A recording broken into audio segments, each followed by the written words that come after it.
Good morning and welcome to the Camnet breakfast show today, 21st May 2022. I hope you're having a wonderful Tuesday today on the last day of May.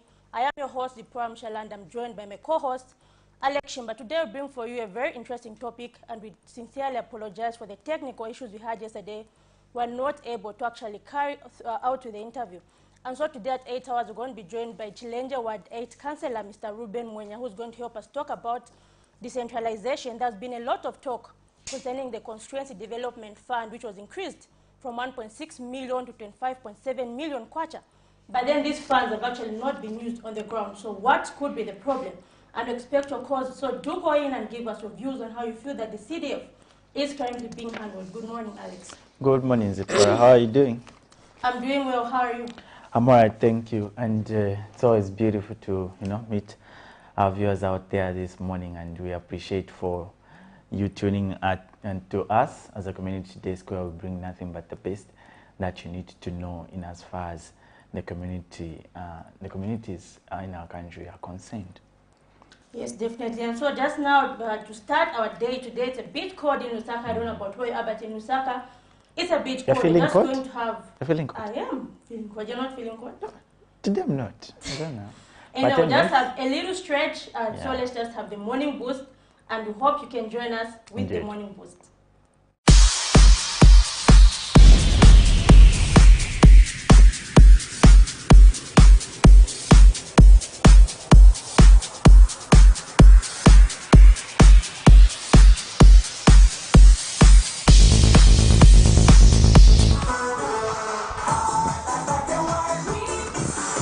It's a beautiful morning, and I welcome you to Morning Boost. I'm so glad that you've tuned in and hope you had a great night. So let's do some workouts this morning, and we're going to have a great time. So we're going to start with a warm-up and then make some aerobics movements for today. Okay, ready? Let's go.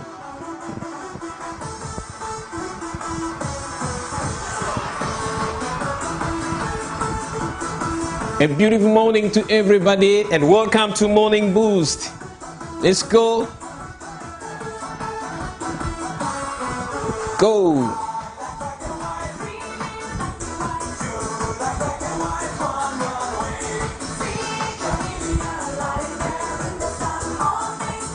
And the V step now. Let's go.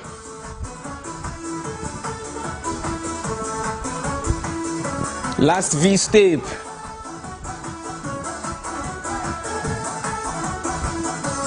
Back to step touch.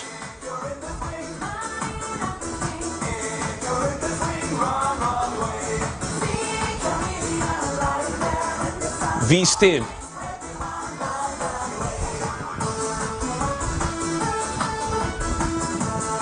Let's go. Let's go. And marching. And 4, 3, 2, step touch, go. Bring in your hands now. Let's go. Let's go. Just a quick workout in the morning. Not a full-fledged workout, no. Keep going. And 4, 3, 2, hamstring, go.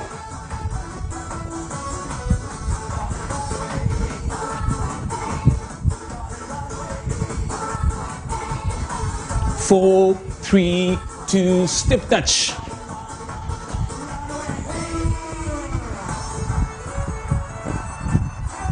Four, 3, 2, and hamstring.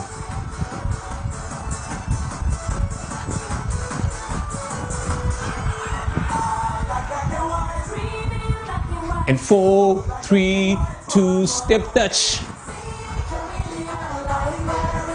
Let's go. Let's go. Let's go.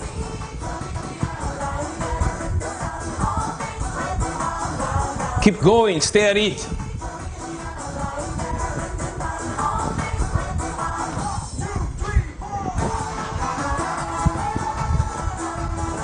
Go. Easy basic workouts for the morning. And marching. Skip jump now. Go. Let's go. Skip.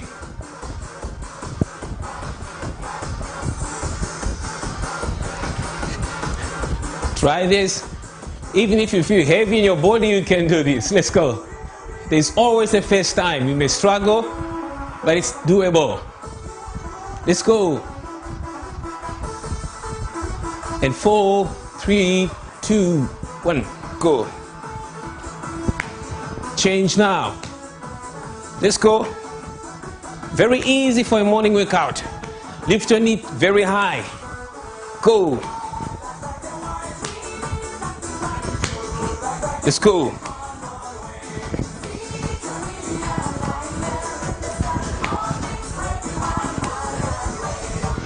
Stay at it. Stay at it.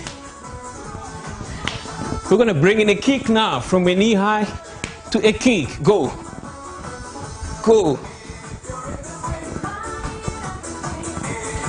Let's go. Let there be a blood circulation on your legs so that you don't have that numbness you feel at times. Kick. Kick. Kick.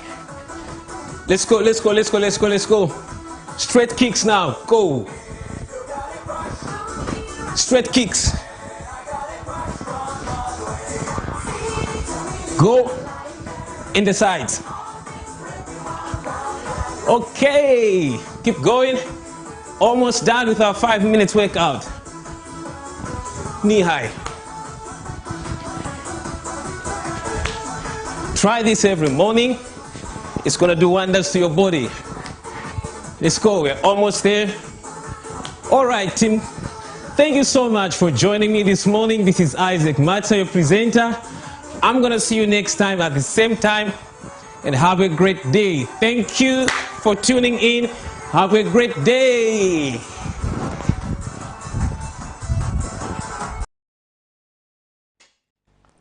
Welcome and thank you for tuning to us once more. We hope you are following that exercise, which is important. As the poem earlier mentioned, it's quite a cold season where people need you to keep themselves fit and a bit home. And just about now, we move to another segment of our show where we talk nothing but health, and we'll be joined by Dr. Salamlenga, who's going to actually talk about the symptoms and signs of cystic fibrosis. Earlier on, yesterday, we started this topic for just the introduction, and today we just look into the symptoms and signs. So get in tune with us as we get to this part of our breakfast show. Let's welcome Dr. Sala.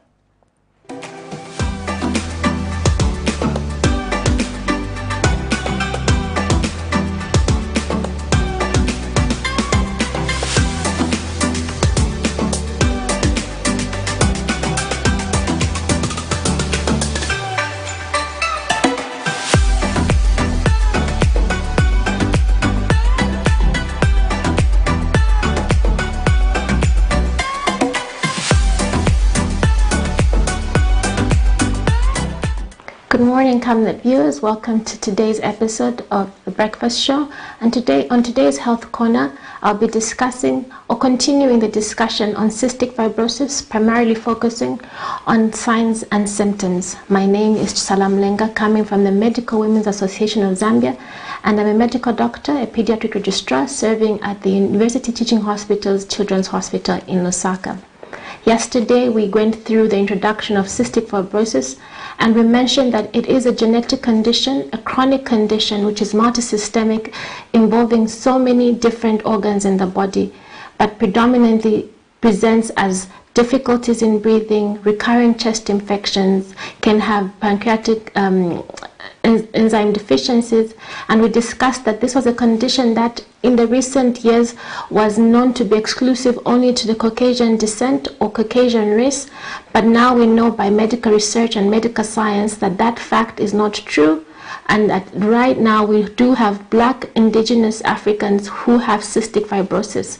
Studies in countries nearby such as Malawi, South Africa, Uganda, Kenya have shown that children and adults have been diagnosed with cystic fibrosis, and therefore even as Zambians we need to be aware of this condition and raise our suspicion or index of suspicion if we have a child or an adult that presents with signs and symptoms suggestive or indicative of cystic fibrosis. We noted by science that this is a condition that will present usually with difficulties in mucus clearing in the airway or in the body organs, and therefore one of the major signs that will occur is that children or young adults will always have this difficulties in breathing or difficulties passing this mucus through their airway, and they have chronic chest infections or recurrent chest infections that then destroy their lungs and destroy their pulmonary function or respiratory function and end up with respiratory failure and even death. This same lung infection or chronic lung complication can then also affect or compromise cardiac function and therefore give signs and symptoms of cardiac failure. Cystic fibrosis, being multisystemic, will affect so many other organs. In the infancy, we know that the age of diagnosis is usually between 6 to 8 months or the first year of life, but can also be diagnosed in the very first 1 month of life with signs and symptoms such as abdominal distension, medically known, caused by what we call meconium ileus, where the mucus that is plugging the abdominal organs and intestines does not allow this neonate or this newborn baby to pass the first stools that a neonate or a healthy neonate should. And so when they're born, they end up with this abdominal distension, abdominal pain, and may actually need surgery to clear that obstruction. There are then complaints of frequent stooling because of this mucus that's building up in the gastrointestinal tract, in the intestines, frequent foul-smelling stooling or mucoid stooling. You can have enzyme deficiencies because this is a person who's not absorbing the things or the vitamins and the nutrients that are being taken in because of this dysfunction in the gastrointestinal tract. We have known that patients with cystic fibrosis can present with diabetes due to this pancreatic deficiency or pancreatic disorder. They can also end up in males with infertility because of this difficulty. They also have azoospermia or very little sperms in their reproductive in their semen. Therefore, in adolescence or adult male, infertility or sterility has actually been one of the documented signs and symptoms of cystic fibrosis. Malnutrition in our African cystic fibrotic patients is one of the major complaints, that because of a child who's not absorbing the micronutrients and the macronutrients, this child is failing to thrive, not gaining weight the way they ought to or expected to for their age and their sex, and therefore they're just small. They end up with malnourishment. They end up with the complications of the microdeficiency. So vitamins are not just for the fact that they are found in food, but they're beneficial to also how the body operates, and therefore this deficiency will complicate into other organ damage or organ dysfunction because of this lack of a vitamin. We also know that because of the age at which this is diagnosed, sometimes there's been chronic damage to these organs, and that is why we're having this discussion, so that this index of suspicion is raised amongst clinicians, but the conversation in our community is also had, so that if a child is presenting with such complaints or symptoms and signs, then this is a child that you want to be examined at a hospital. However, I must mention that all the signs and symptoms we've talked about, the failure to thrive, the malnourishment, the pancreatic enzyme deficiencies, the difficulties in breathing, the recurrent chest infections are not specific to cystic fibrosis, and therefore does not automatically diagnose cystic fibrosis, but it raises a suspicion, and therefore it makes us want to take our children to the hospital if any of these signs and symptoms matching from the time that they were born. It is one of the conditions that we should consider cystic fibrosis. It raises that question. Thank you for having me. This has been the Health Corner on the Breakfast Show on Camnet, and my name is Tsala Mulenga. Have a good day.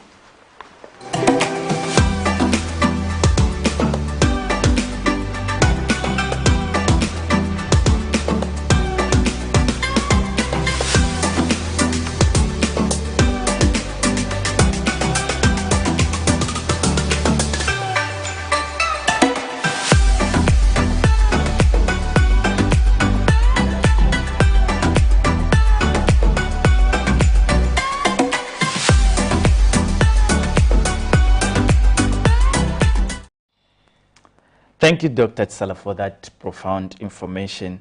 Right about now, we just move to another segment and be reminded that the health segment and together with the money market is actually up for grabs for publicity. If your organization or maybe you need visibility as an organization, these are the right segments that you can take up just for sponsorship, and we'll be glad to work in that regard. So let's just take a look at the money market as of May 31st of 2022, and that is the United States dollars buying at 17 kwacha.09 in Ngwe and selling at 17 kwacha.43 in Ngwe. The euro is buying at 18 kwacha.89 in Ngwe and selling at 19 kwacha.26 in Ngwe.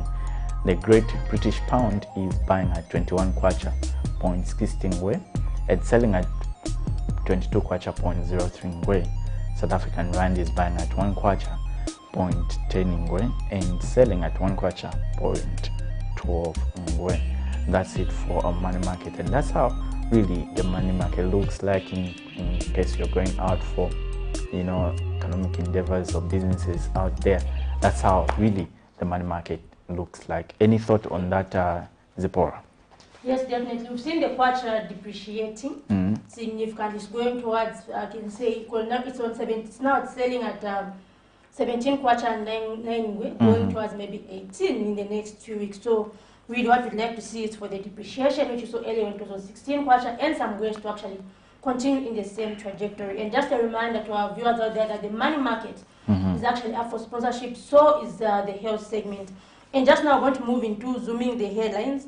And yesterday, Alex, we have a story from Kawamba district, that is in Luapula province, where we saw the chief there, that's Chief Mukata, who was actually saying they have an old hospital in the district. It only has a bed capacity of about 60 people against a population of about 103,000.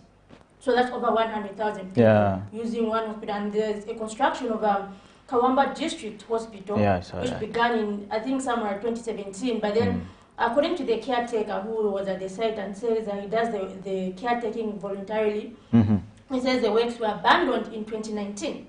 So that means for about, this is almost 3 years now, the hospital is a white elephant. So we've seen such instances in the past where we've got many projects that were working, but then now they're just white elephants. And now maybe with CDF, that's why we've seen communities being actually advised to monitor the projects in the areas. But just before we preempt the whole story, let's just take a look at that story and we'll be back to discuss in detail. Also, feel free to give your comments, because right now we're opening our phone lines.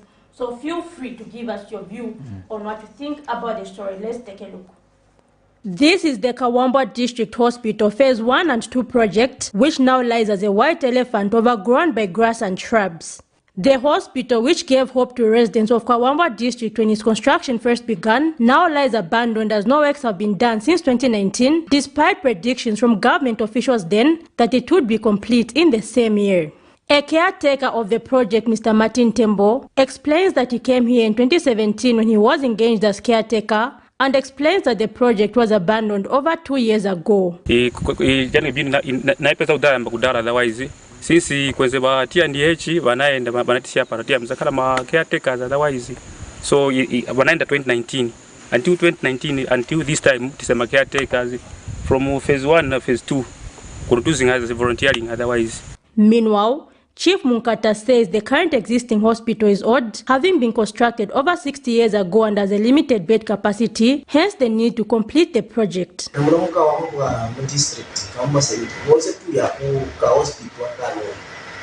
space,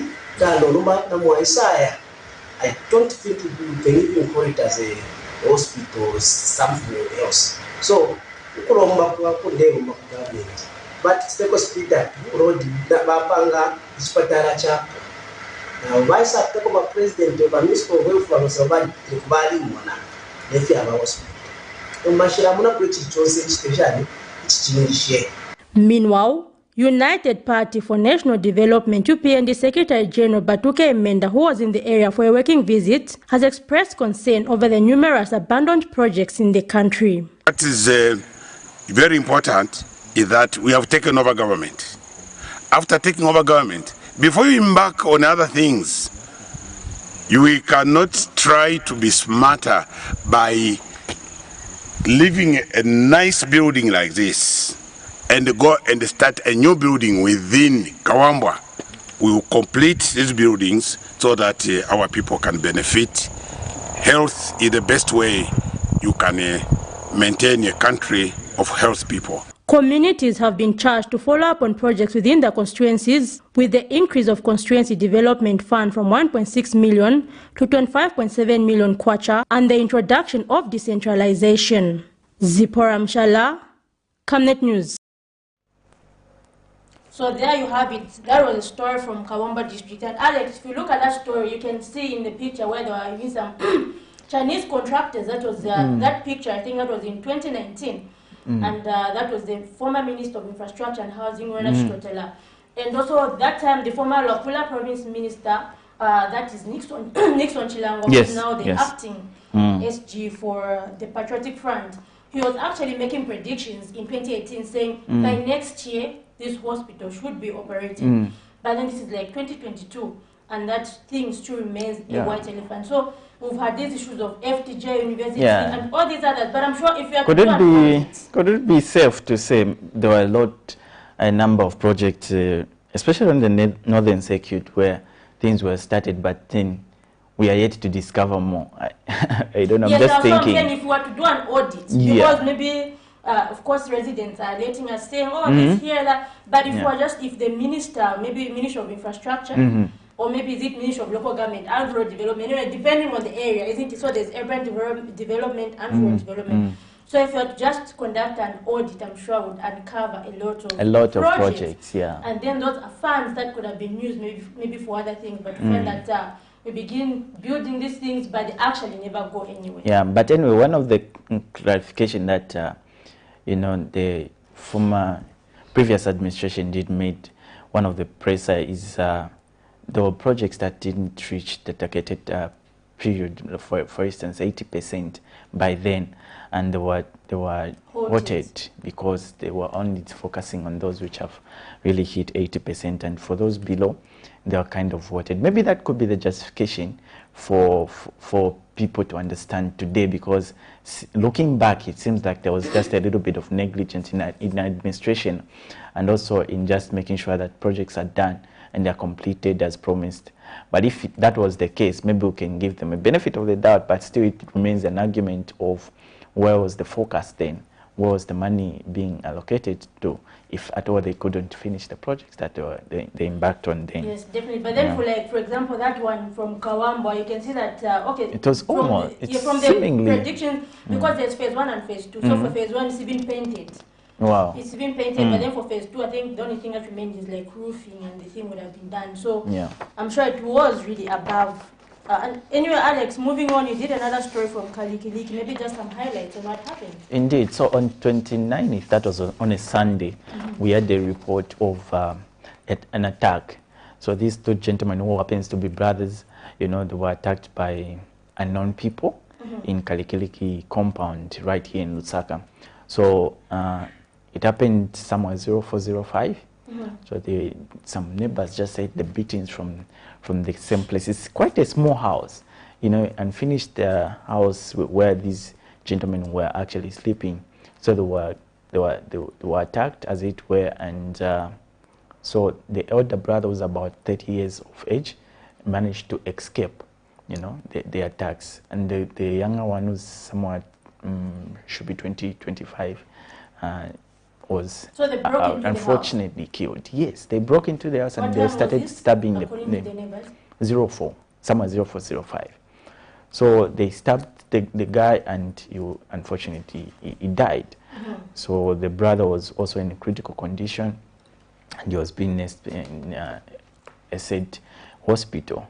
So post that, we managed to check as Camnet the situation around the area, and of course, we managed to find the people, the neighbors. We talked to some neighbors who expressed really fear, because history has it that this is a structure where these young people of illicit activities, commonly known as junkies, come to stay. And so history has it that they were chased by these two brothers that we don't want trouble here because we are coming with drugs, and if the police were to raid this house, we might be implicated as people are using drugs. So that was the story, and from that we can see that they were looking for someone. They asked for someone, a particular name, which these two brothers didn't know, so they just expressed ignorance, and they are after being stabbed to death. It was quite a sad story.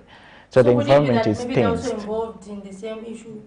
Well, we might not maybe know. Were they just victims of circumstances? Yeah, could be they were victims. We might not really tell the whole story in full because the police have instituted the investigations into the matter, and we'll be getting an update. Yesterday we managed to talk to the police service spokesperson, Mr. Ray Amonga, who told us that we'll get the facts right and we'll make a comprehensive report on the case.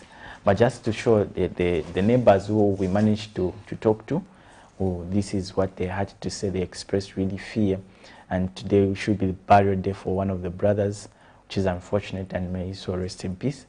And the police presence is really in the community, and they are just getting facts right. Let's just get this go before we even play the story. Good morning. Yes, you are through to our breakfast show. What's your name and where are you calling us from? You can go ahead, sir. We are saying the issues in effect, those students which are under 80% were voted because of lack of funds. That could not be justified their incompetence, because in the first place, why were they trading, going wholesomely, starting buildings when they knew they had no money? They were supposed to systematically, when they start a project, they finish before they go to our next project. So we can just say they were incompetent. They can't justify that. So they just failed. That's what I think.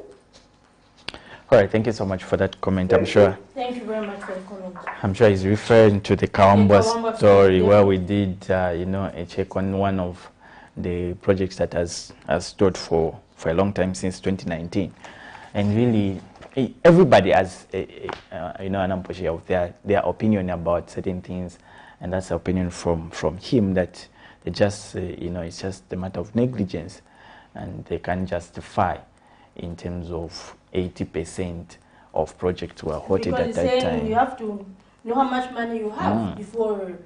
That reminds me of that verse where Jesus was saying, if a builder begins to build but does not count his money, they're going to laugh at him when he fails to complete the house. So I'm sure that's what is definitely. So you're implying we're laughing now? I'm definitely laughing. Yeah. So like I was saying, it's in Kalikiliki, really it's a matter of illicit activities and junkies among. It's getting, like one of the members says, it's getting as though it's Chivolia to this specific area. And actually, even in Tendere, all these places, like, they're really becoming scary these days. You can be attacked. Yeah, because you can imagine stabbing, like, you don't even know the person because you're looking for someone, and then you break into a house, you ask for this particular person, and people you're asking, they express ignorance of the person, but you still go on to stab them. Why? In the first place, why? Maybe it could be you're scared that they will reveal that you attacked them or something. Yeah. Okay, let's take a look at that story before we preempt more, and we'll be back to discuss in detail. And thank you for the calls. Please continue engaging with us. So let's take a look at that story from Kalikiliki compound.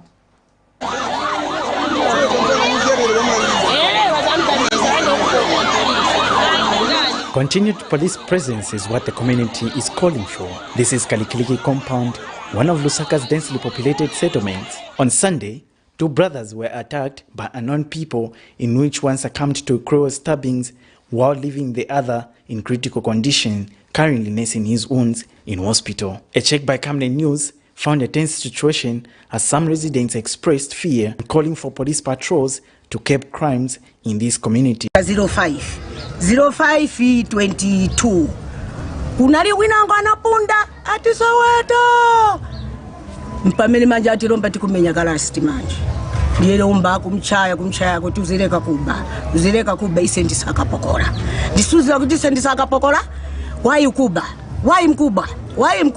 koma Banyamata nankhalapo ine pano sana bepo luwande nkalibo baverepo kuba olondeyo lamba sona ine pano na ine ni chiopsezo chakaena chifuka Nyamata amene Abanyamata majange opemba ogulitsa vyamba amene bankhala mchinyumba bankhala balinenga na ine nini chiopsezo ndana zani pa mzana ina mzabwera pano mzangu bonikopa mnyumba ni chitumbi nani chifuka vana nani bali aenda makamping so nikamba pano bali makamping vana nikhalapo na neka mwamenewo. Others have condemned the drug abuse by young people, threatening the peace and order in the compound. Mwana wanga wanamulasa manai, mwana wanga mkazi. So kesi ili mmanja mwaka pokola na wewe vanamanga kali pamene hapa chani. Pakalikiliki polisi. So until wakapokola ndiye manatenga hiyo. Anali anamwalira cheni kambe so stenzo zwa tanga upi. Until kuja kwa hospital waenda wamwika na madrip ya manzi ya 15. But imairo pamene wanaenda wamai na wamai wana wakazi wanga but ndi pamene anapeza kwa trist but bakambate aliko bwino manja hapo but situation yame anapo apezekamo situation yonamvira chapati ni mamuna wake anamulasa manai so ni wamene Abanyamata akutati wamapepa machamba chani bija behavior yakaenda yamene bali nayo siri bwino. Meanwhile, police have instituted investigation in the matter of the attack. Alex Shimo, Camnet News in Lusaka.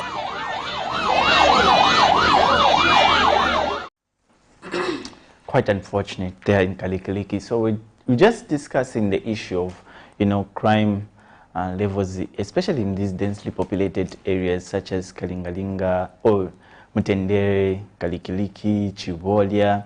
They're just becoming, at least for Chivolia, we have an update because we've been interacting with community, leaders in that area where we have reports of improvement that even they're wanting to take a step of getting involved in forming of cooperatives. So that's quite impressive. But others are getting, again, emulating the Chivolia, type of way, which is quite saddening. Yeah, and Alex, for example, in Mutendere, there's that Mahatma Gandhi grounds, and it's actually known for junkies. But then, of course, last time we heard police saying maybe they've increased patrols around the area. But then there's this drinking place. I don't know if it's even legal, but there's this shop which actually sells liquor. It used to be a grocery shop, just there near the grounds. But then now these days, maybe around 18, you find scores of youths just sitting there, just near the ground. So I think maybe those are the ones who actually conduct these attacks, because they just look drunk, they smoke just right at that shop. It's not like a bar or anything, but they're just seated at that shop. And what happens now, maybe it's around 22 hours. What do these youths do? So maybe those are some of the things that actually... But haven't you tried to report, maybe they just check? And I've just thought of it now. Like, remembering, like, maybe sometimes I'm coming from work, like, I look at those, like, they just look drunk, they're just smoking just at that shop, and it's really, really dangerous, just right there near the ground. So those are some of the things that maybe have to be looked into. What are those youths doing maybe around that time? Because there's even, what do you call that, idol standing, there's that charge, isn't it? I think so. It should be. What are they doing there? Yes. At that shop? It's not like in our language, we used to call it shishita. When they catch you, so you need to... Given that that place, maybe, for example, is known for that, those are some of the things which they have to disband. Because you can't, even just passing there with your phone, you start feeling insecure. Yeah, even just really doing a story for a journalist like us, it's quite hard in such areas. Because I remember yesterday when I was actually compiling, a report, I actually had an interaction with these, youths. In that particular area. I talked to them and they accepted to be on camera. And one of the things that they raised is we are just idling here. We are idle. We don't have what to do. So what do you expect? We go, doing drugs, and if at all, they were even saying, if at all the government won't come through for us, then we'll go ahead and start stealing. What are you going to tell us? So it's really something I'm planning to do, to just compile them as well, to just hear their side of a story. It could be a pressing issue that maybe government can come through and maybe alleviate the situation. But as things stands, they're bad. And my colleague was just, telling me, you don't need to go, as you're doing a story, you don't need, because me, I went as far as in the shanties and just trying to interact with them. And they called me, where are you? Those guys are dangerous. And for sure, they're really scary, but I just, gathered my courage and started. But when you look at them, their eyes, they've done the piercing stuff, and you'll be wondering, where did we go wrong really as a country? Because this is a generation that has to take up the mantle from the cooperatives, from the leaders, the current leaders. Yes. But anyways, this is something that is of concern, and we expect to have your view on these crime levels in these densely populated areas. Yes, moving on, is it community dams? You did compare a story. Oh yes, definitely. And so here in Lusaka, we've got this problem of these open water dams in communities. For example, we have the Blue Water Dam in Kuku compound, and we have the Ngwenya Dam in Misisi compound. And these dams are not fenced off, but then you find that due to this, there are many activities that happen. For example, people do washing there, they bath, and I was very surprised at that time when we went there to hear that they even get water for cooking and drinking. Because I was saying due to the water problems, so they're saying just boil the water and all that, but that water is really, really polluted. And I remember that was, I think about 2 years ago when the Lusaka City Council actually moved in and said sensitizing people against using that water. But then the concern has been that after that sensitization or maybe prohibiting them, there's no one actually on the ground to man the situation, and so they have continued doing those activities. And another issue really is that people have drowned in these dams, and bodies have been found in these dams. Alex, at that time we went there, and we found this man, he's got blood oozing out of his body, but he allegedly drowned. So some things just don't make sense. So community members have been alleging that maybe these are murder victims who have actually been thrown in this water. And so now their call is for the fencing off, and so now they feel that maybe this is more like a campaign promise, which different parties tell them just win. So they're saying we've seen governments or maybe governments come and go, and the issue of fencing has never really been done. So let's just take a look at that story concerning community dams and give us your intake on the matter. We expect your view. Let's take a look at the story.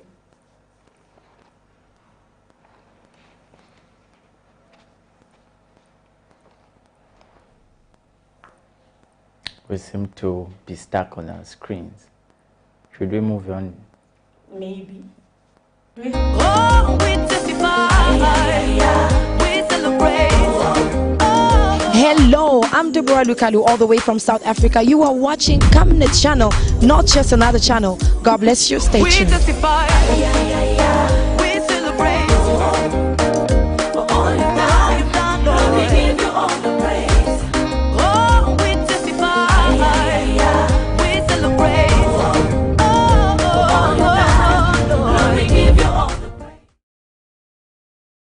Residents of Lusaka's Kuku and Misisi compounds in Chawama constituency have for years been calling for the fencing off of the Blue Water Dam, which is in Kuku compound, and the Ngwenya Dam in Misisi compound, as countless bodies have been found in these dams over the years. It is narrated by the residents that many people drown here, adding that they however believe that a larger number of the bodies are victims of criminal activities who are thrown in the dams due to their easy accessibility. Residents living near these dams have also been using them for fishing activities, bathing, and washing of clothes, despite this being prohibited by the council as the dams are polluted.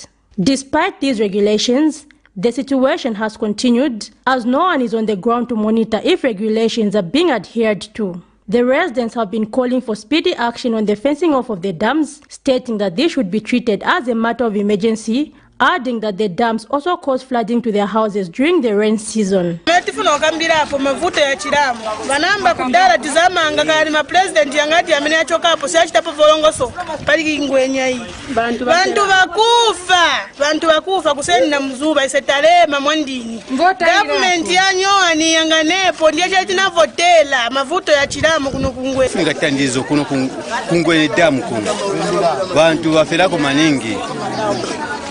Kulibe tandizo kuno bantu daily bamwera apamene apa daily ati bantu bali pangwenye. Koloma Ward 1 Councillor Mr. Davis Chembo says he has seriously begun pursuing the matter to see how soon fencing off can be done, as both dams sit in his ward. As it is fenced, it has to be raised again. That is for blue water. It has to be raised, and we need the proper security for that. And it has the gate. So it needs to have a gate. So we need to have a source where we need to get that finance. Then we fence that. Then at least in that way, we need to even to have someone to guard. Then we have even the Ngwenya Dam that is in Mrs. Ngwenya Dam, it has been long awaited. I understand there's someone who need to fence that, but in as far as I'm concerned, I need to find out who that person should be, so that we get in contact and we get in touch with that particular person. Then we work hand in hand, so that we can also have less risk from that area. Camnet News will continue to monitor the development of the matter in the two communities. Zipporah Mshala, Camnet News, Lusaka. Welcome back. That was a story from, something to do with the dams right here in Lusaka's community. And so how is the project looking like going forward? Are they starting it now, or maybe it's something we expect next year? Okay, so definitely that was the Koloma Ward 1 Chancellor, Mr. Davis Chemo. And so according to him, he's saying he's trying to get in touch with the contractor to see how these, the Ngwenya Dam and the Blue Water Dam can actually be fenced off. And so really, Alex, no wonder at the end of that story, I'm sure you saw where I said that Camnet News will continue to monitor the development of the story in the two communities, because really we've heard this story. I think it could be, I don't know how many years. Yeah. So the only time that maybe we can say for sure that it's going to happen is when we actually see the maybe fencing off begins. So I would love for the councillor to engage us when the fencing actually begins, when he finishes all his all the protocol, get in touch with the contractors. I would love for him to invite us to actually see that the fencing of this thing has actually begun. And you can imagine, Alex, in the rain season, because these areas experience flooding a lot, and imagine in a place where you know that maybe there were bodies and you find that this water is flowing into your house. So really that's something we're talking about, diseases now and all sorts of bacteria and all those things. So that's something that definitely has to be looked into. And we had a story on onion, Alex. Yes, compiled by our very own Patrick Soko. Yeah, so he made, interacted with an agriculturalist, Mr. Joe Kamutumwa, who actually employed government to just maintain the stance taken on banning the importation of onion. You might be aware that the importation of onion was earlier on banned by the ministry, and so it has been like that since then. And really, he has appreciated this move and saying this is the only way Zambia will improve production standardization of the commodity, and that is in regards to onion. So let's just take a look at this particular story, and when we get back, we'll just discuss more about it. Stay tuned. The Zambian government in February 2022 suspended the importation of onions and potatoes following an outcry from the farmers. According to the Ministry of Agriculture, the move was aimed at ensuring that the interest of local farmers is protected. However, recently chain stores emerged with a narrative that there was a shortage of onions, a move stakeholders claimed was aimed at hoodwinking the government into reversing the decision to restrict imports on the commodities. They have got preferences, or they want government to U-turn and say, no, since we Zambians have failed to supply, start importing from South Africa. We would like to appeal to the government of the Republic of Zambia, through our president, through the Minister of Agriculture, that they shouldn't uplift this ban. Give us this chance. This is our chance to create employment. But agriculturalist Joe Kamutumwa has called on the United Party for National Development Administration to uphold the ban on the importation of onion, saying it will help Zambia improve production and standardization of the commodity. I must thank government, because government has put its foot down and it has said we are not going to import onion. Now, this may sound as crude as it comes out, but in the long run, Zambians, as citizens, we are going to benefit from this decision. What am I saying? What I'm saying is that this is going to help the agriculture, subsector where they are growing this onion to grow. I mean, what is the point of us importing onion? Honestly, 57 years after independence, we are importing onion, and now where we are, we cannot live if we don't import. No. If it means us starving ourselves for the next 2-3 years, let's do that and develop our own homegrown onion. And Mr. Kamutuma tells Camnet News that the Constituency Development Fund, CDF, can be used to support cooperatives involved in the farming of onions, given that the market already exists, hence farmers are guaranteed profits. Now we are told about the CDF.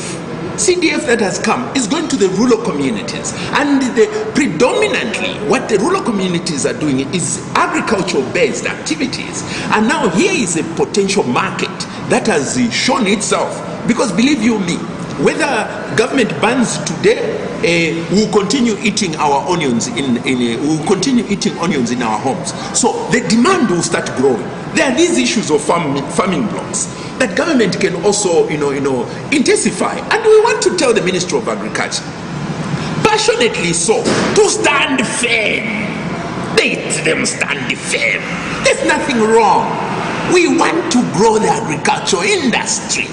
These young people who all of them want to be employed as teachers and health workers, if they find an opportunity that can sustain them in the agriculture sector, they can switch and become agriculturists, and we can have more farmers. Zambia was at risk of losing 23 million kwacha worth of the crop through wastage, provided the government had not halted the importation.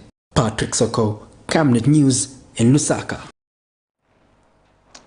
That has something to do with the onion market, and Mr. Kamutuma is actually the agriculturalist who has employed government for actually maintaining the stance taken on banning the importation of onion. He actually says that there is an opportunity, to enhance onion production through financing cooperatives using the Constituency Development Fund, the CDF, especially in rural communities. Talking of the CDF, it's like we were earlier, discussing yesterday. It's like everything is really vetting to the CDF. Are we?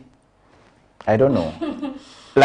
Our lives are quite based on that. Any sort of development that you have to make commentary to, you'll be we are waiting for CDF. We want to. Some people will be even be based on everything, CDF, just CDF, yeah. And also on onion, Alex, really, I don't know if you've noticed, but the onions are really small. They're really small, and so I've also heard maybe other stakeholders calling on onion. What do you mean small? The inside? Zambian onions, yes, they're really, really small, really small. Okay, of course, they're different sizes, but I've seen some whereby you go there, you'll be like, no, I want to buy. And then you ask how much is this, they say one is 1 kwacha. So you'll be like, oh, it's okay. So there's really that thing, if we're going to say we're banning importation of onions, then we should be able to actually keep up with the quality. Yeah. Because you find that maybe onion from the international market is actually big in size in comparison to like maybe the onion grown by local farmers. It will mean that we're disadvantaging ourselves as a country. Despite us trying to promote them, they will not be able to meet that quality. And there have also been calls really from stakeholders who are actually against the banning, who are saying maybe should allow these local farmers to actually compete evenly. Maybe that is when they're actually going to up their game. But if you just leave them to compete among themselves, it may not really bring that vigor that is required. So if you allow them to compete with people in the international market, maybe that could actually wake them up. Yeah. So those have been concerns. And Alex, you also have another story from Monze. Maybe you can just highlight on that. Oh, we have that one. Of course, it was compiled by our very own Madame Prudence Shota. So really, I seem to let me just get my files right. Yeah. I'm sure we can just, before we preempt, we can take a look at that story on Monze and we'll have to discuss in detail and expect your contributions on the matter. So let's take a look at that story. Incompletion of projects in the country has been a subject of great concern, and most contractors have walked to freedom without being held accountable for not completing projects even after being paid. Residents of Monse district in Southern Province, however, say they are eager to ensure that all stalled works are completed by visiting the sites and asking the leaders to be accountable as to why projects are stalled. The residents say they have gained more knowledge on the budget tracking process after the Zambia Council for Social Development formed community budgeting groups in the area and educated them on how they can track the budget.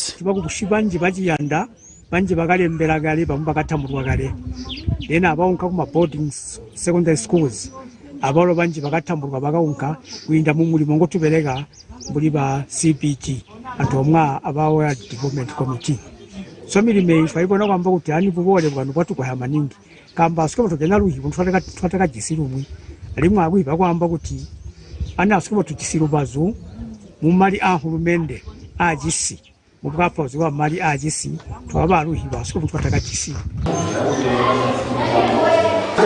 The ways of the group by making sure that the group reaches even the remotest places of their catchment area to ensure that no one is left behind, and actually the group wants to work with all the developmental partners that are in the catchment area. And Chona Community Budgeting Group under Kaomba constituency also says it has been engaging the leaders in the area to see where the resources have been used in the past and how the 25.7 million Kwacha Constituency Development Fund will be utilized. Bursaries, the implementation of bursary funds. This had actually also delayed. So as a group, they went and made sure that they found out why things were not moving until they discovered that actually the project is moving. Actually has applied and they have been approved. So the group wants to make sure that they utilize all the funds to ensure that it helps the group and their beneficiaries. Meanwhile, the Zambia Council for Social Development Programs manager Zebis Zimba says the call by the Ministry of Finance to make budget submissions for the 2023 national budget gives an opportunity for people who have never participated in the budgeting process to do so. It is delighting to note that people here are full of enthusiasm to participate actively in the national budgeting process. I think what we want to appreciate as Zambia Council is the partnership of NGOCC, Oxfam, and ourselves with support from the European Union, which has given birth to this initiative. Zambia has an aspiration of becoming a prosperous middle-income country by the year 2030. However, this will not be attained if the people do not participate in the formulation of the national budget, as well as hold those who handle the resources accountable by tracking the implementation of the national budget. Prudence Chota, reporting for Camnet TV News. So there we have it, community members actually calling for community budgeting. And really, submissions have started as we may be aware for 2023 national budget. So organizations and community members are submitting, have been called to make, compile their submissions towards the national budget. And particularly, that was the call from Mr. Zimba there in that story. To ensure that communities also do participate in these submissions, so that we get, a well and comprehensive national budget come 2023. So basically, that's pretty much the issue at hand in Monse.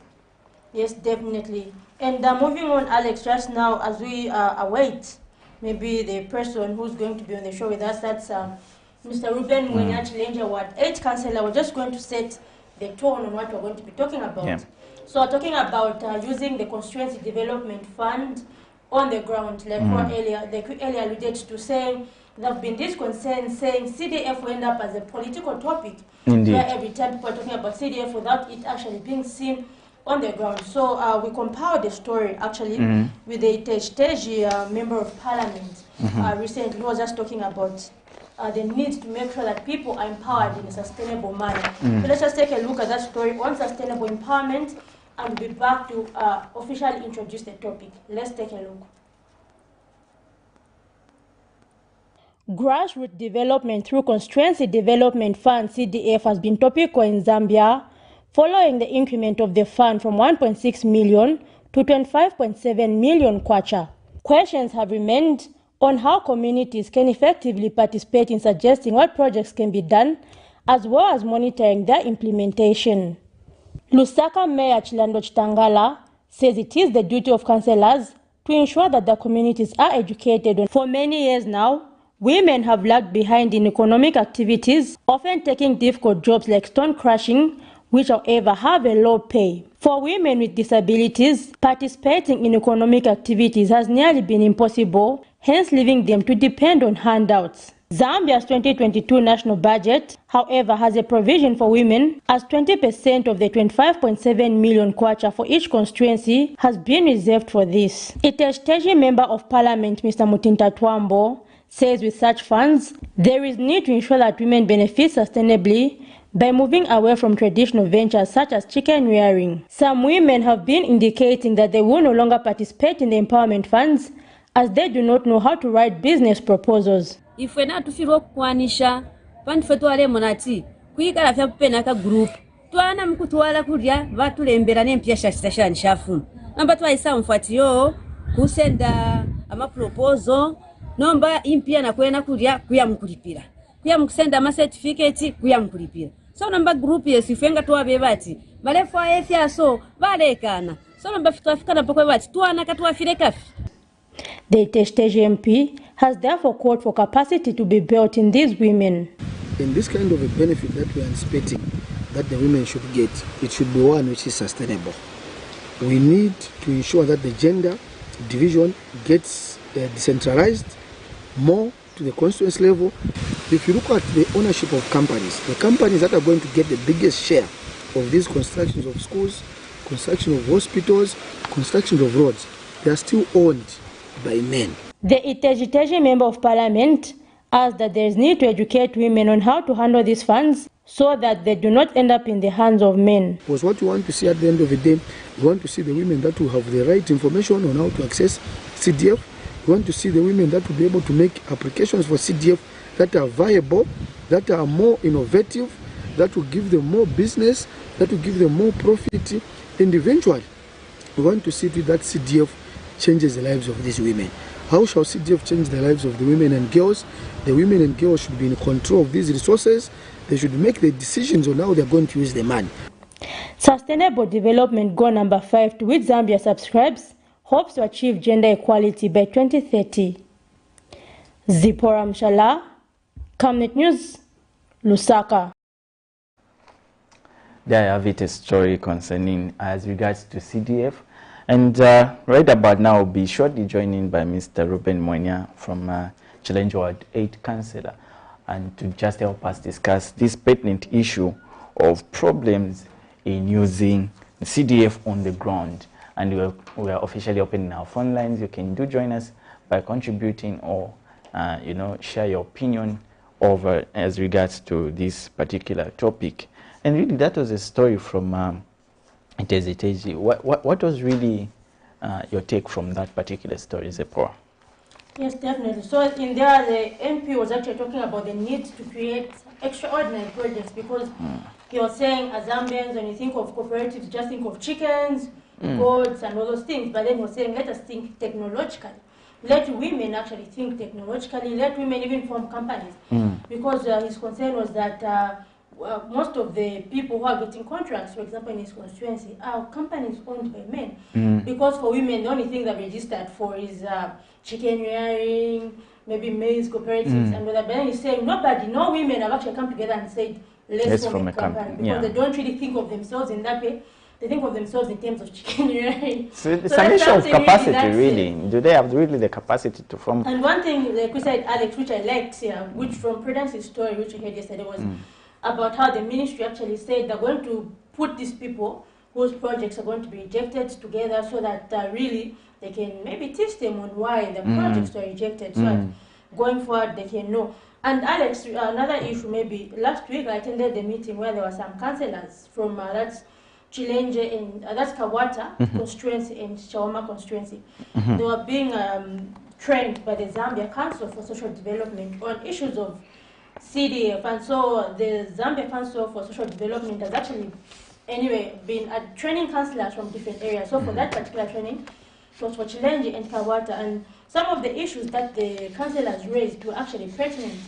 They said, for example, we can't say it's decentralization if we're going to have the Ministry of Local Government oversee projects in our in our communities, and for them to actually decide on what we need, because what if they feel that we do not need that, but we are the community members, we're the ones who know what we actually need in our community. So really going forward, that's something that has to be it's as good as dictating the progress or the projects that the particular community needs in their locality. And we heard from even should be ACA, Action for Community, Alliance for Community Action, who said these people, if you impose something on them, are they really going to appreciate?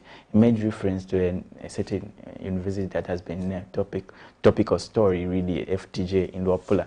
If you were to ask the people really what they do they need between water, water system, and also a university at that particular time, what would they've gone for? Because they're looking on the demand and pressing issues that are affecting them at that particular time. So basically we're looking at if decentralization means what it is from the new administration, it should be, the bottom top kind of an arrangement where we get the very issues that are affecting the people on the ground going all the way to the central government to be just a matter of maybe, approving. But if we're going to reject and then impose a particular project that you feel as central government is needed in that particular area, for me, I feel it's a wrong way of doing, things, because we're talking of decentralization and people need to participate in their own projects, in their own progress as a community at large. And this definitely reminds me of something that I actually remember learning in school about this certain village where they had put for them a borehole because they thought maybe the river was too far for the women who fetch water. They had put a borehole, but then they found that borehole was never used because I'm sure you remember that. Yeah, I remember that. Because most of the women preferred drawing water from the river despite it being far, because many of them were victims of GBV and they needed that time to actually walk and come socialize. Back, just to come, and just to get back to themselves and all that. So really, you have to ask community members. So meaning that bow cut short that distance and hence cutting short the conversation that they were supposed to. Yes, conversations and also maybe just have some time alone away from your home. Really. So of course, we've been talking about policy makers not making decisions for their people, but letting people actually make those decisions on their own. So that comes back to the issue of decentralization, where it's not decentralization if they have to be subjected to approval, definitely. And so we'll just go for a short break right now, and we will be joined by our guest after the break. So let's just have a short break and be joined by the Chilenge Ward 8 councillor.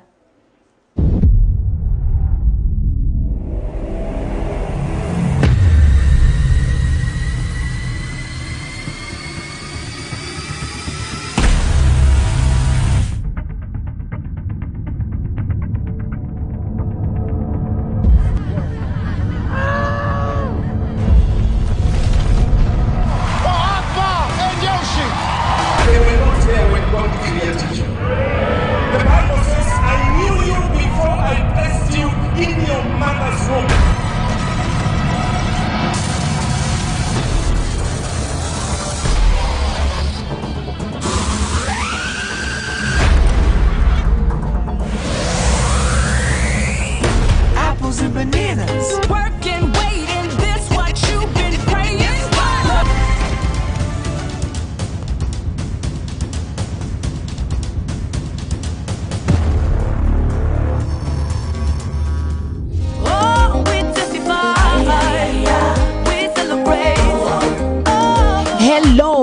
Deborah Lukalu, all the way from South Africa. You are watching Camnet channel, not just another channel. God bless you. Stay tuned. We celebrate for all you've done, Lord. We give you all the praise.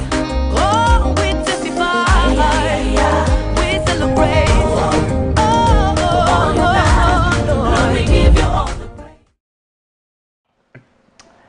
Welcome and thank you for staying tuned with us. We are just having conversation on the Constituency Development Fund and problems that are affecting, the people on the ground. And that conversation will be obviously helped by our own very guest that has joined us in our studios, Mr. Ruben Mwanya, who's actually the Challenge Ward 8 Councillor, and to just get to find more about Challenge Ward and also generally what CDF means to the people on the ground. And really we've opened our phone lines, which are actually currently scrolling on the screens, and we're currently streaming on our Facebook page, Camnet TV. You can search for it and do join us and have a conversation from there. Do drop a comment in the comment section and you'll be able to actually get back on time. And so good morning, Mr. Mwanya, and welcome to our breakfast show. Good morning and thank you so much. How are you doing? Good morning, welcome to the show. Thank you and good morning to you too. Maybe before I even get into, the very gist of the conversation, I would love to know, since we're just concluding, month of May, how has it been for you as a councillor in Challenge? As a councillor, it is always, I think it's always a challenging journey. So every day we experience the same thing. So it's quite a challenging journey, and we are managing little by little. That's what's important. Yeah, it's about managing. Yeah. Exactly. So maybe just a brief background of how you found yourself even in the political arena, and how did you start this journey, to get into a place where you can now be called a councillor for Challenge? How did you start out? I think it's something that over a period of time, I got so much interest in politics. I think that was in 2001 when I just liked Michael Sata, just his personality, the way he used to carry himself. Everyone liked that man. May he so rest in peace. Yeah, I liked Michael Sata, the way he carried himself and the way he did things. Yeah. So from there, 2001, 2006, little by little, I started having interest with my friend Clement. Is now Clement Mwila is now the chairperson for Milenge Council. Oh, okay. So because we used to live together, so we'd talk about politics just like that. But we never took it that serious. It was just a way of just discussing. Then I think in 2010, I think that grew in me. That passion for leadership. I noticed at some point that there were a lot of things that were not being done correctly in our communities, in our society, even in our country. I began to feel bad whenever I saw things done in a way they shouldn't. Then I think God spoke to me that time, say, if you're not happy with what is happening, then take part and see if possibly you can try and make things work well. Then that's how I tried, and I thought of which party I can join. The time I was supporting Sata, I did not belong to any political party. Yeah, so in 2015, 2016, I think we were supporters of PF. You know how it was, like. PF was, because exactly. Party of the moment. Yeah, exactly. So I think I was supporting them, but I did not belong to. I had not joined the party as a member. I do understand. I was just a follower. So I liked PF then. The vibe, the songs. Exactly, and also where when Sata died,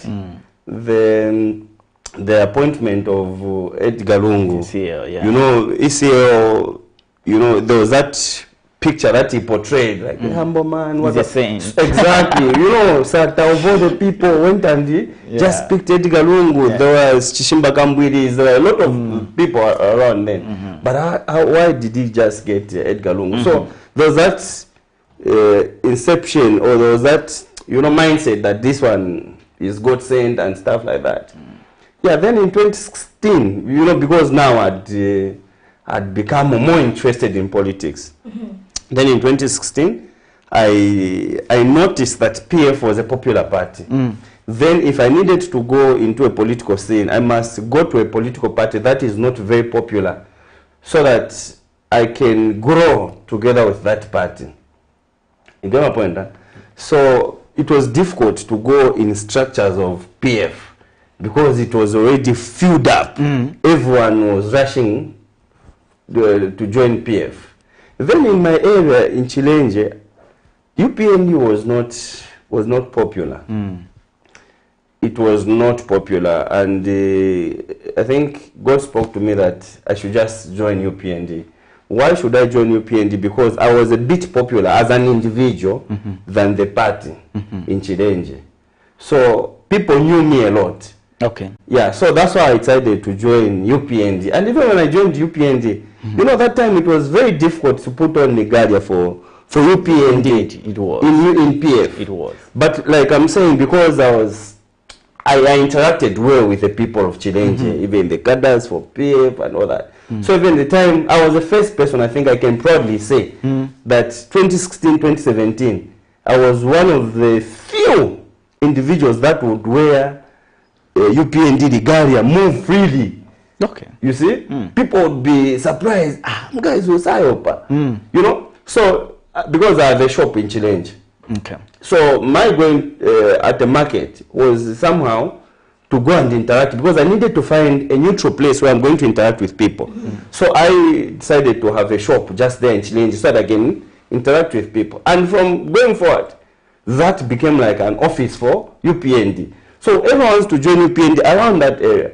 Though if they ask, have UPND in Ngapezi part, they will always show them at my shop. And up to today, it has always been that. That's a of course, it has not been an easy journey. I've been beaten, I've been attacked by PF. Those that did not know me from Chilenje in town, several areas.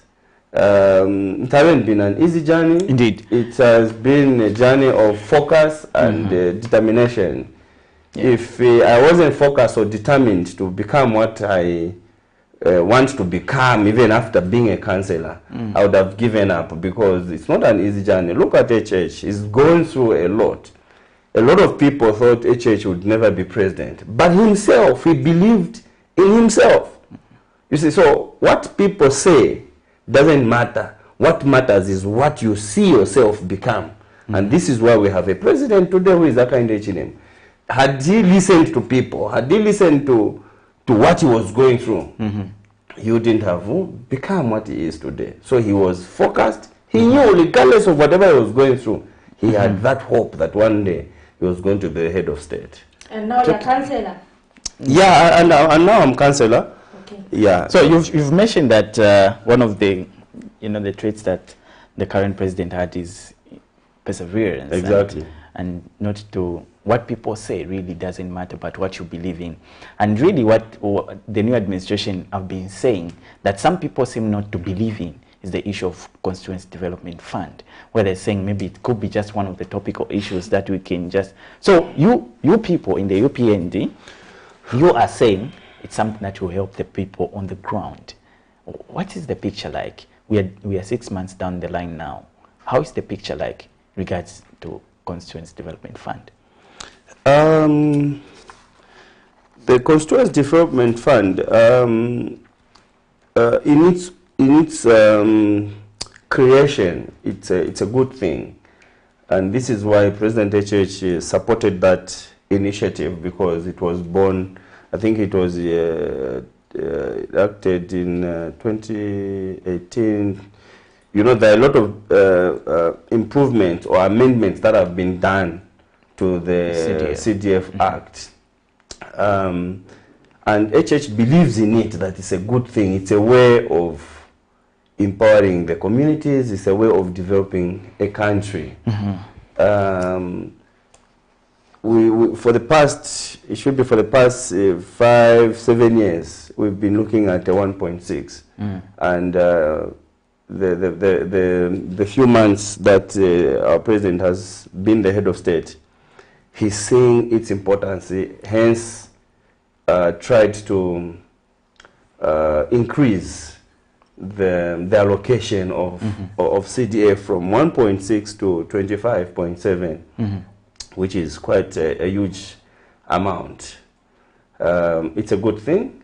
Of course, a new thing. I would say a new thing, I'm talking about the increase. The way it has been categorized. It's a new thing because we're talking of women and youth empowerment.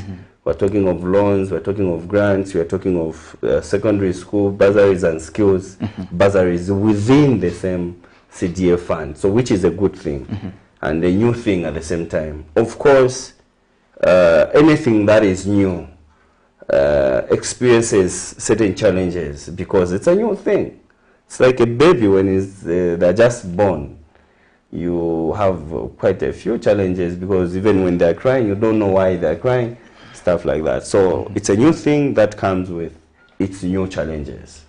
Definitely, and maybe just to get the ball rolling, we did compile a story on Friday where the Zambia Council for Social Development was actually training councillors from Kabwata and Chama constituency. So that story was about decentralization. Let's just take a look at that story and we'll be back to discuss in detail.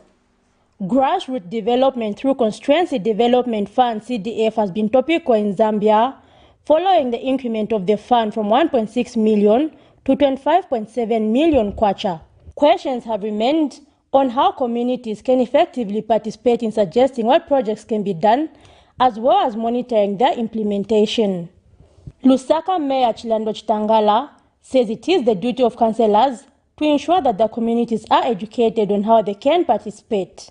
Speaking during an engagement meeting with councillors from Chawama and Kawata constituency Friday, the mayor explains that doing this will ensure greater accountability and better public service delivery. The national budget is an important economic policy tool that enables government to plan and manage its revenue and expenditure. Further, the budgeting process needs to be more consultative and inclusive if it has to be more representative with the people's aspirations. Thus, the participation of citizens in the budget formulation process has been underscored as an important aspect in development. Meanwhile, Zambia Council for Social Development Board member Mr. Jacob Makambwe has challenged communities to take interest in participating in local development within their areas. We've actually gotten so many different views from different constituencies on how the councillors are participating in terms of trying to give the information through the ward development committees. It has been a hard journey, but now we are seeing the fruits coming up. And we are hoping that Chawama and Kawata and the entire Lusaka will definitely try to get, to support our project and to see that citizens are able to participate in the budget process. Meanwhile, participating councillors, among them Kamwala Ward 5 Councillor Mainda Simata, say local leaders should be allowed to make the final decisions on community projects instead of the line ministry, failure to which decentralization will have no meaning. I'm also mindful that the current bottlenecks concerning the CDF have to be resolved, and I think we are making strides. We have engaged local government. Even the Minister of Finance himself did allude to the fact that there were so many bottlenecks in the CDF disbursement process, and we've actually engaged him to ensure to say that we actually reduce those bottlenecks that are impeding on the release of the funds. The Non-Governmental Gender Organizations Coordinating Council, NGOCC, and Oxfam are also participating in the project of engaging councillors, urging them to also take into account factors such as gender equality. The said project is being funded by the European Union delegation to Zambia. Zipporah Mshala, Camnet News, Lusaka. So there you have it. That was a story done by the Zambia Council for Social Development, where they were conducting some training of councillors. And so, Mr. Mwenya, maybe just to begin, we're talking about decentralization, but maybe one of the issues, what do you feel it is decentralization currently, given that the projects actually have to be maybe finalized by the Ministry of Local Government? What's your view on the matter? From the way things are done, I can't really say we are decentralized as a local authority. Because most decisions that council make, you find that they are still subjected to ministerial approvals, which for me does not really reflect the true decentralization that we are talking about. Because if we're going to talk about decentralization, the councils must be allowed countrywide to make independent decisions that are best for the communities and for the local authority. I'll give you a practical example, is that, for instance, a person wants to put a filling station in a community, and the local authority finds it that it is not okay for that filling station to be there. So when the local authority declines the proposal or the application for that particular individual or company to put up a filling station, they will decide to go to the ministry, and the ministry will go and approve something that the council declined. So there is this conflict that you also say, or you can easily say, we are not decentralized.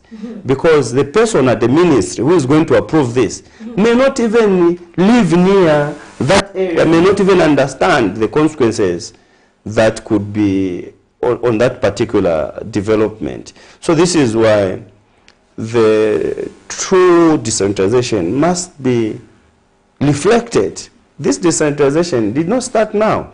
It started quite some years ago.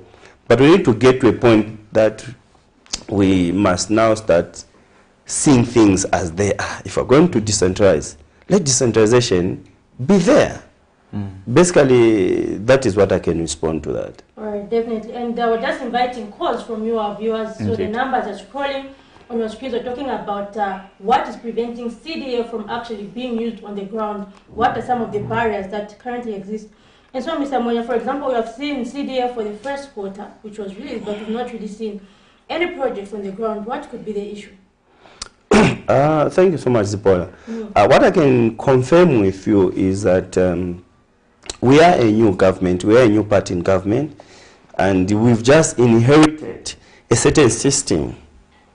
Okay? So UPND has not yet created its own system that it can proudly say, okay, we are proud of all the decisions that are being made out of UPND. So we are still riding a bit on a previous regime system.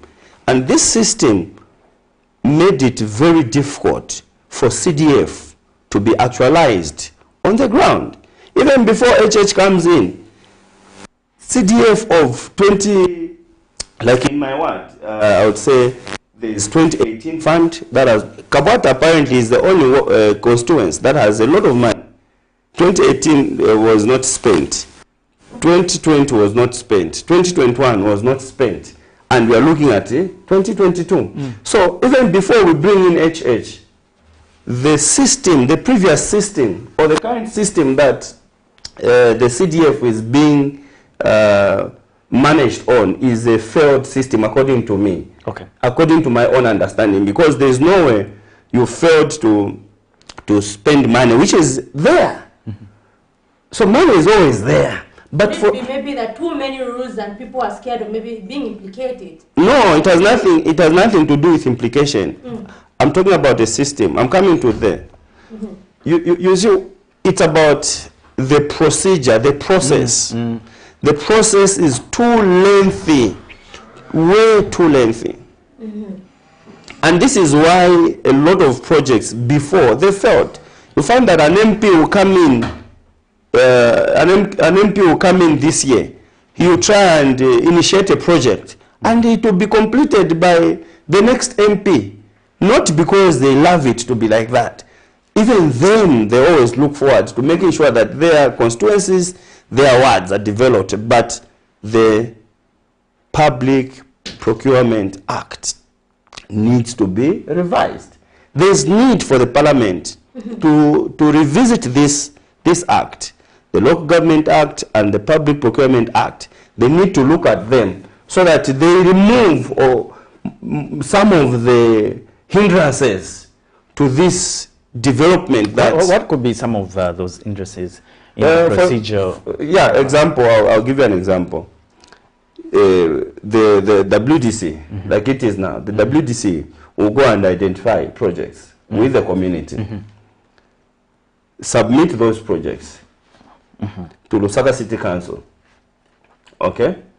Lusaka City Council will have to submit those projects again to the CDF committee. From the CDF committee, they'll have to go back to Lusaka City Council, where now they're taken to, sent to the ministry again for another approval. And sometimes they will go to the ministry and sometimes stay forever.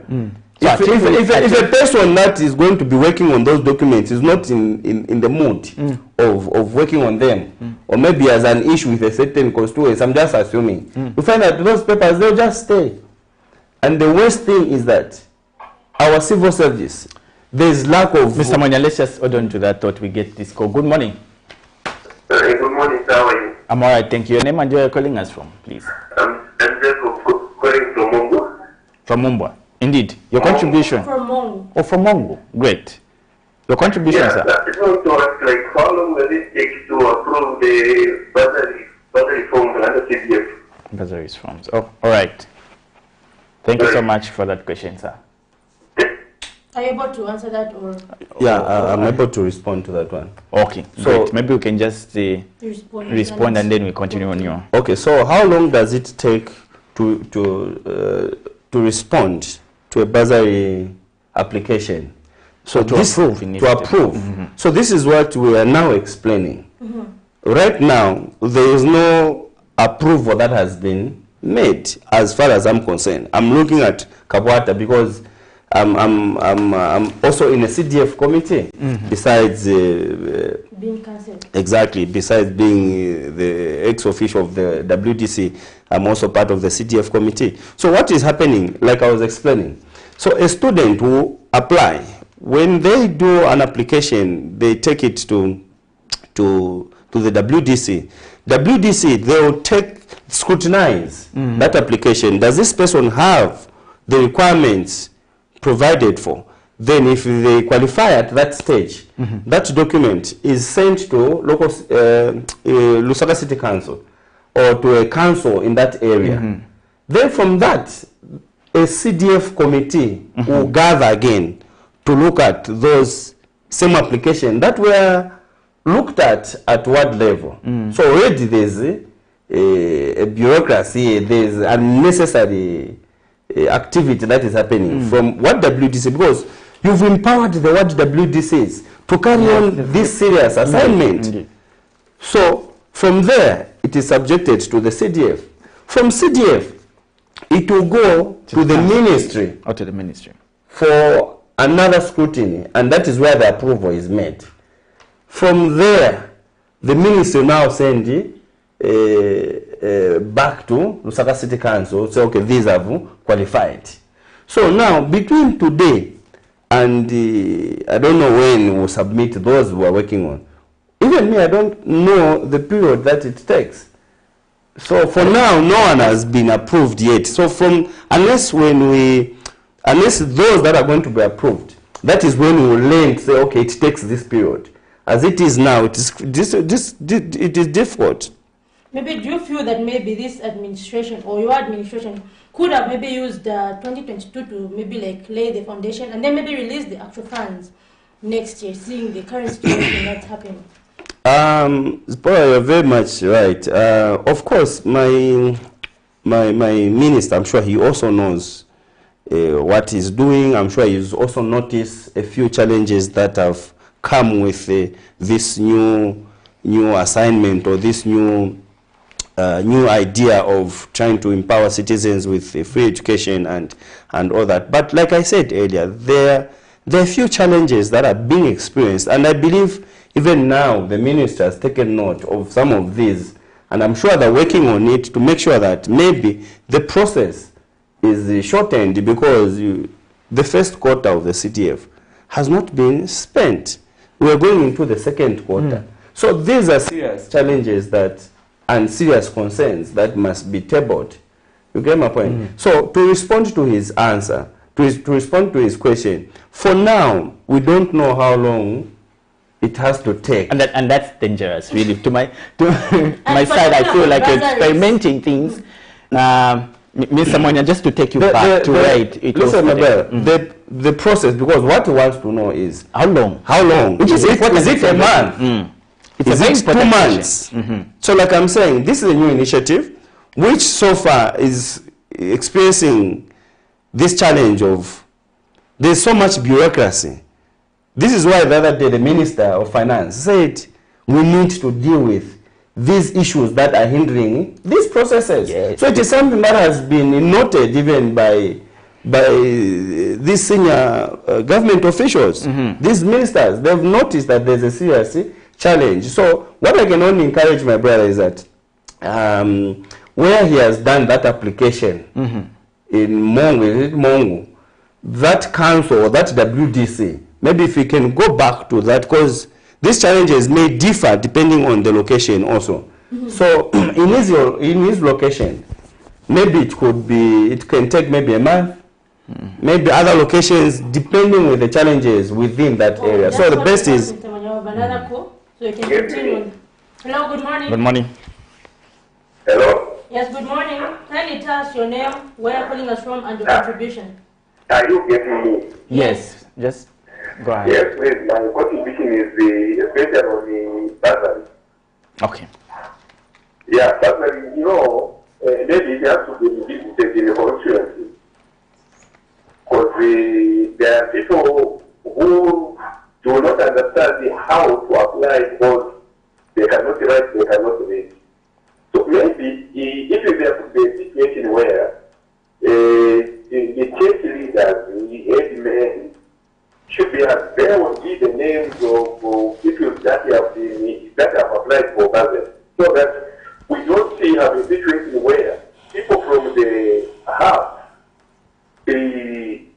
are found on the list of bursary, and then reading out the vulnerable children. And it's the same even on the project. Maybe after the projects have been meted out by the committees, why not go maybe to say polling stations if possible, and there was the project to the members of maybe the ward, what have you, so that everyone should know what has been put across, what is going to be done, so that no one is left out. Our friends had a problem in the previous regime, because it was like the CDF was for members of the committees that belonged to a political party. So to avoid this and to avoid the future investigation, maybe this has to be done in salary, so that no one is left behind. That is my contribution, because the tomorrow it may smell like where would you find the right balance. People who can manage to send their children to school, who be the same people having their children now appear on the list or here for salaries, and yet the vulnerable ones, because the parents do not know, have been left out. Thank you so much. This one, I think you have to emphasize, and we need a lot of civic education. Thank you. Thank you very much. Thank you so much. Your response to Maybe the I take point. from that. Yeah, that is a very positive contribution.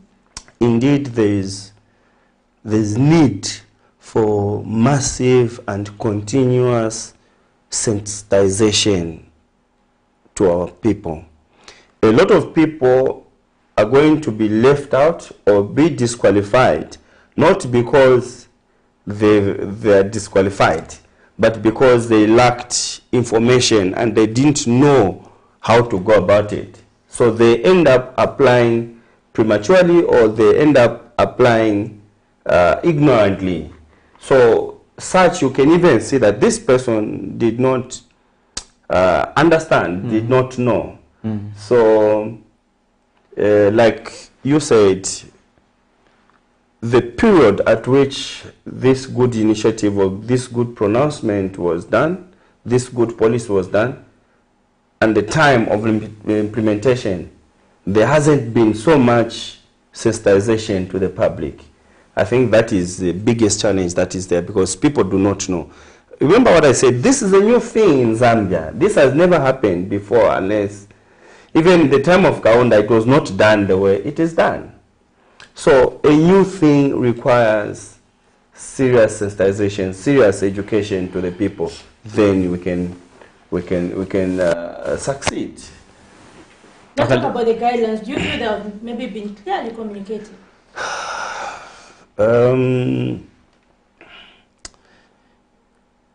Do I think they've been clearly? I can see it's a deep topic, eh? You see, yes, yes. The CDF guidelines. I remember the time they were being launched in Livingstone. Of course, it's a cry of every councillor that the time these guidelines were being launched, councillors who are the main stakeholders and the WDCs in this whole process were left out. Councillors were left out. In what context? So the councillors and the WDCs should have taken part in this guidelines orientation, even as participated in the same. I don't know, the people that were there participated. But they left out the councillors in the... Yeah, so I saw banks participated, other organizations, but the councils did not participate, and this responsibility falls on the council and WDCs. So if the WDCs and the councillors who are supposed to spearhead this process have not also been acquainted with the most knowledge that they need, it becomes a challenge, because how is a councillor or a WDC going to educate or sensitize a person out there if them themselves, the councillors and WDCs, don't understand? So also there was a bit of a hiccup on the people that are advising our ministers. These are innocent ministers. Our president is an innocent president who has people he believes are advising him correctly. So if some people are not advising our president or our ministers correctly, we might look as if we don't know what we are doing as a party. So already the president has initiated a good thing, but he also has to take responsibilities to people he believes that they are going to deliver according to the the trust that he has in them.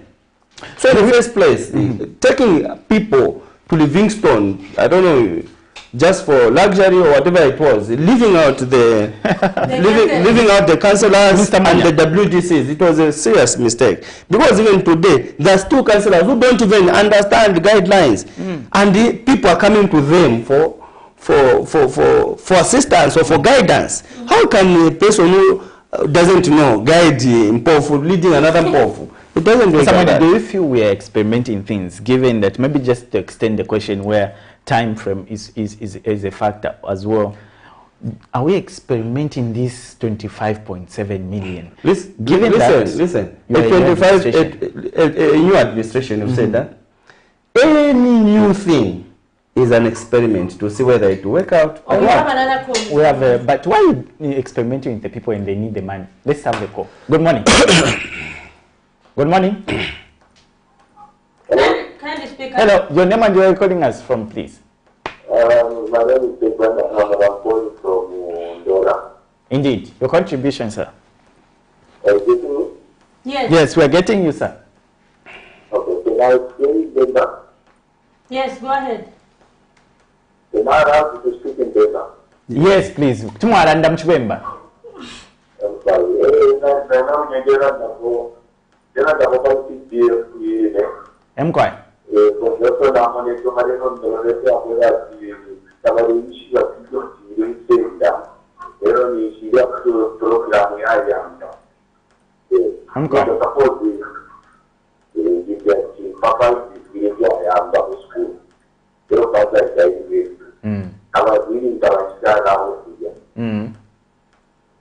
So, in a very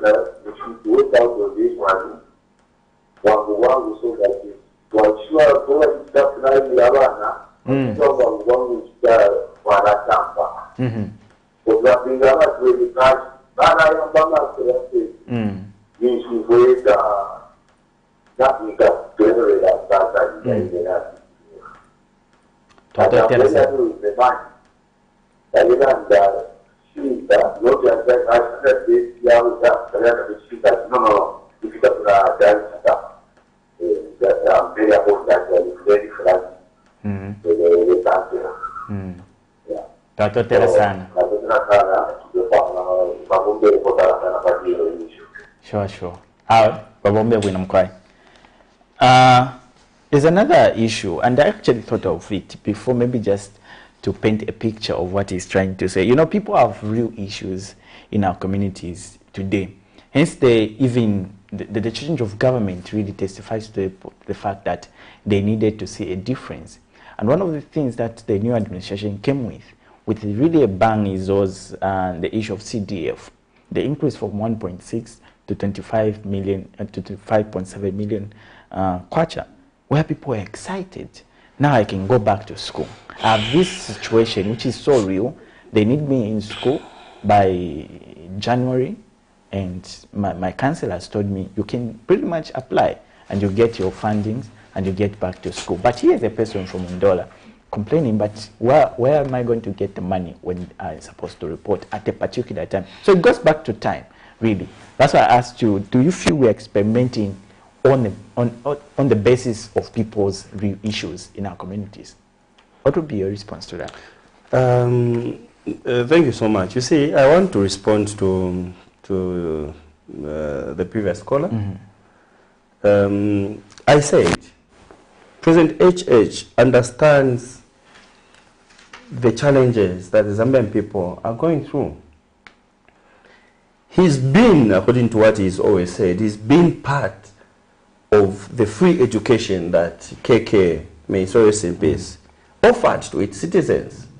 And he also wants to pay back to his citizens by giving them access to free education, access to businesses, all those things. But remember, I said earlier, that this is a new thing which comes also with its own new challenges. And these are just challenges. Challenges are always there. They are just part of a journey. It's better, listen, it's better to eat a meal late than never to have a meal. So what I'm trying to say is that the big man is saying, what if the child has to report to school on the 5th and the approval has not yet been done? Exactly. The guarantee that is there is that at least there will be free education. You get my point? It can delay, but it will surely do it. It will surely come. Which one is better? It delays, but it comes, or it is even never there. There are some families that today that have been rescued from even spending as much as 25,000. So you are guaranteed that your child, when they start school, they will complete. But the only challenge is that they will just delay a bit. For me, it's a good thing.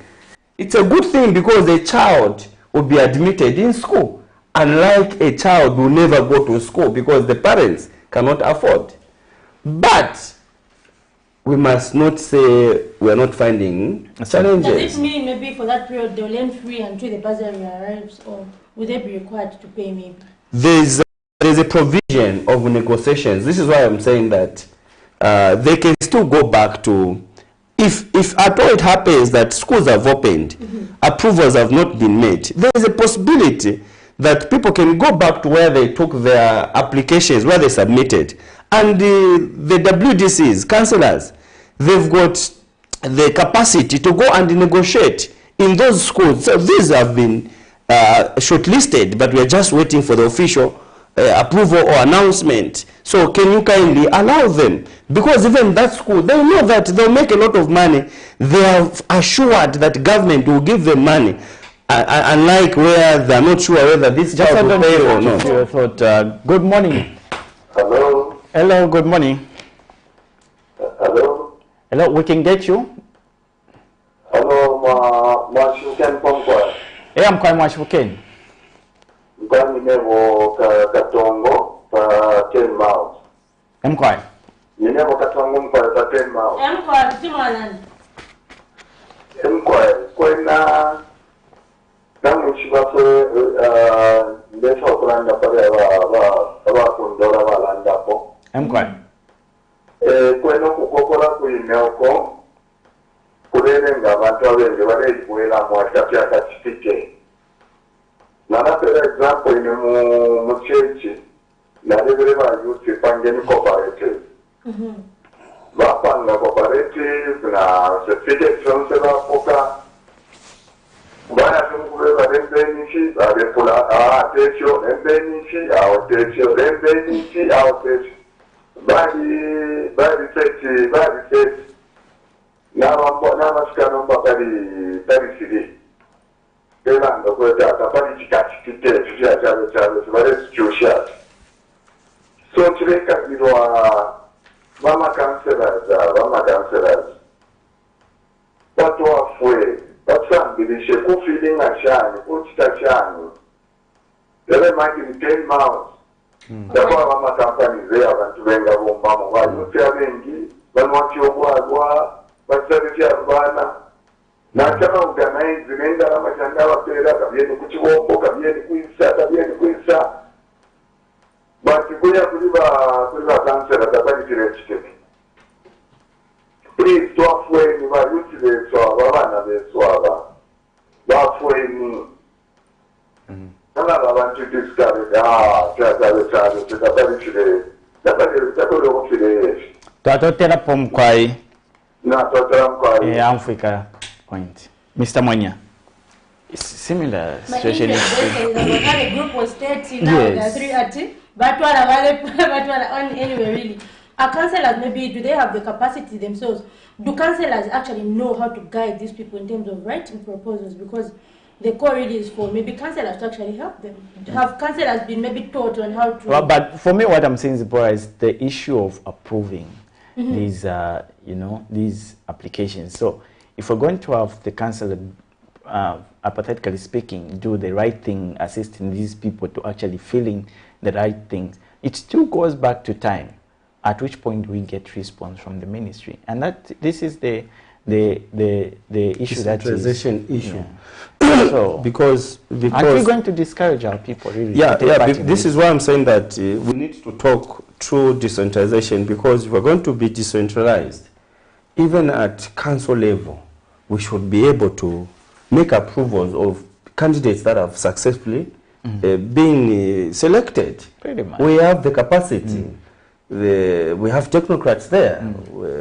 At town clerk level, we should be able to do it. To come up with a list of students in order to shortlist or in order to shorten the whole process. But you see, a guideline is a guideline. Oh, we have another call, Mr. Mani. So, hello, good morning. Good morning. Hello, can you hear me? Hello? Yes. Yes, we can get you.